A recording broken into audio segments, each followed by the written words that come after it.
Praise the Lord. இன்றைக்கு நம்ம எதை குறித்து பார்க்க போறோம் அப்படின்னா, கர்த்தர் நினைச்சா என்னுடைய ஜெபத்திற்கு பதில் தருவதற்கு அவரால் முடியும். அவர் நினைச்சா மட்டும் போதும். அவர் பதில் தரணும்னு கூட இல்லை.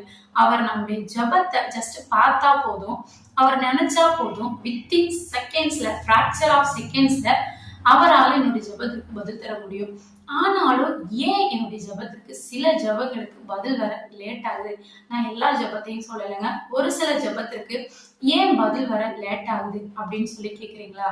எனக்கு பிரியமானவங்களே, இதுக்கு வேதத்துல இருந்து நான் உங்களுக்கு ஒரு விளக்கத்தை கொடுக்க நான் விரும்புகிறேன். யாத்ராகமம் எழுதின புஸ்தகத்துல 13வது அதிகாரத்துல 17வது வசனத்தை நீங்க வாசிக்கும் பொழுது அங்க நம்ம ஒரு சம்பவத்தை பார்க்க முடியும். இஸ்ரவேல் ஜனங்களை எகிப்தின் அடிமைத்தனத்திலிருந்து கனான் தேசத்திற்கு வழிநடத்துவதற்காக கர்த்தர் மோசேயை அழைக்கிறாரு. இந்த வசனத்துல நம்ம வாசிக்கும் போது பெலிஸ்தரின் தேசத்தின் வழியாக கனான் தேசத்திற்கு போறது ரொம்ப ஈஸியான ஒரு விஷயம். பெலிஸ்தர் அந்த தேசத்தின் வழியா போனாங்கன்னா வெறும் 11 நாட்கள்ல கனான் தேசத்துக்குள்ள அவங்களால போக முடியும்.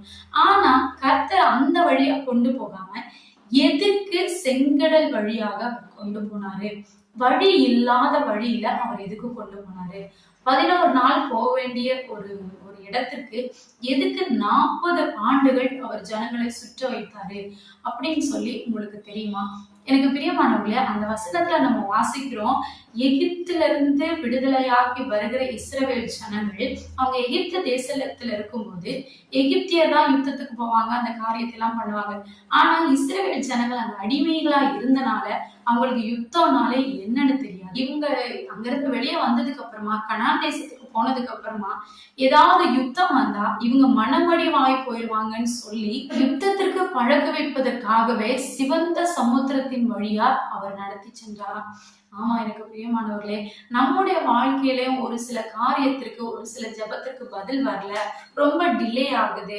நான் ஜெபிக்கிறேன், கர்த்தர் நினைச்சா முடியும், ஆனாலும் ஏன் அவர் எனக்கு பதில் தர மாட்டேங்கிறாரு? ஏன் அவரால் முடியாதா? அவர் ஏன் என்னுடைய ஜெபத்திற்கு மட்டும் அவர் அமைதியா இருக்கிறாரு? நான் ஏதாவது தப்பு செஞ்சுட்டேனா? என்னுடைய ஜெபம் கேட்கப்படவே இல்லையா? அப்படியெல்லாம் நினைத்து வருத்தப்பட்டு இருக்கேன். எனக்கு பிரியமானவர்களே, நான் உங்களுக்கு சொல்லவா, தங்களை எப்படி ஒரு சில காரியத்தை பழக்க வைப்பதற்காக அவர் சிவந்த சமுத்திரத்தின் வழியா கொண்டு போனாரோ, இன்றைக்கு உங்களுடைய ஜெபத்திற்கும் அவர் பதில் தர கொஞ்சம் டிலே ஆகுது. கொஞ்சம் தாமதமா அவர் உங்கள் ஜெபத்திற்கு பதில் தராரு. இல்ல, என் ஜெபத்திற்கு எந்த ஒரு அசைவுமே இல்லை, நான் ஜெபிக்கிற காரியத்துல என்னால எதையுமே பார்க்க முடியல அப்படின்னு சொல்லி இருந்தீங்க அப்படின்னா, நீங்க கொஞ்சம் அமைதியா உட்கார்ந்து இருந்து நீங்க யோசித்து பாருங்க. உங்களுடைய ஜெபத்திற்கு பதில் கர்த்தர் செய்வதை உங்களால உணர முடியும். ஆமாங்க, இஸ்ரவேல் ஜனங்கள் 40 ஆண்டுகள் இந்த வனாந்திரத்தை அவங்க சுற்றி நடக்கும்போது கனான் தேசத்துல என்ன நடக்கு தெரியுமா? அந்த தேசத்தை பாலும் தேனும் ஓடுகிற தேசமாய் கர்த்தர் அங்க இருக்கிறதான நல்ல பலவான்களை கொண்டு அந்த தேசத்தை அவர் சுத்தம் செய்து கொண்டிருந்தார். அது நல்ல செழிப்பான தேசமாய் மாறும்படியா அங்க அவர் அவங்களை கொண்டு வேலை செய்து கொண்டிருந்தார். ஆமாங்க, உங்களுடைய ஜெபத்திற்கு பதில் வராத பட்சத்துல நீங்க ஒரு பக்கம் ஜெபித்து கொண்டு இருக்கிறீங்க, அந்த பதில் வர வேண்டிய இடத்துல கர்த்தர் கிரியை செய்து கொண்டுதான் இருக்கிறாரு.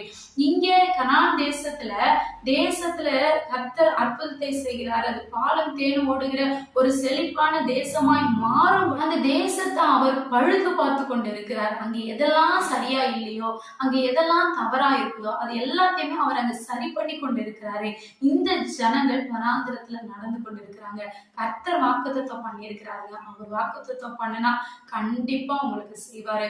கேளுங்கள், அப்பொழுது உங்கள் சந்தோஷம் நிறைவாகும்படி பெற்றுக்கொள்வீர் என்று சொல்லி வேத வசனம் இருக்குது.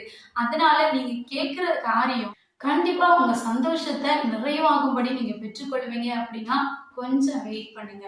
கர்த்தர் உங்களுக்காக பாழாய் போனதான ஒரு நீங்க எதிர்பார்க்கிற ஒரு காரியத்தை அவங்களுக்கு பெர்ஃபெக்டா செய்து தராரு. ஏதோ மனுஷர்கள் மாதிரி அல்ல. நம்ம யாருக்கிட்டையாவது ஏதாவது ஒரு ஹெல்ப் கேட்கும் போது இப்ப தொல்லை தாங்க முடியாம உள்ளதை கொடுத்து அனுப்புவாங்க. நம்முடைய தேவன் அப்படி அல்ல. நம்முடைய தேவன் நமக்கு தரும்போது உள்ளதிலே உச்சிதமானதா, தி பெஸ்டா நம்முடைய கரத்துல தருவாரு. அதனால உங்களுடைய ஜெபத்திற்கு கொஞ்சம் தடையாகுது அப்படின்னா எதை குறித்த கவலைப்படாதீங்க. கர்த்தர் ஏதோ எனக்காக பெர்ஃபெக்ட் ஆக்கி அதை என்னுடைய கரத்துல தரப்போகிறாரு அப்படின்னு சொல்லி உங்க ஜெபத்துல சோர்ந்து போகாம டிலே ஆகும் தோறும் கர்த்தர் என்னை ஏதோ எனக்கு கற்றுக் கொடுத்து கொண்டு இருக்கிறார், என் வாழ்க்கையில நான் எதையோ கற்றுக்கொண்டு இருக்கிறேன் அப்படின்னு சொல்லி நீங்க தைரியமா இருங்க. கர்த்தர் உங்களோடு கூட இருப்பார். ஆமென்.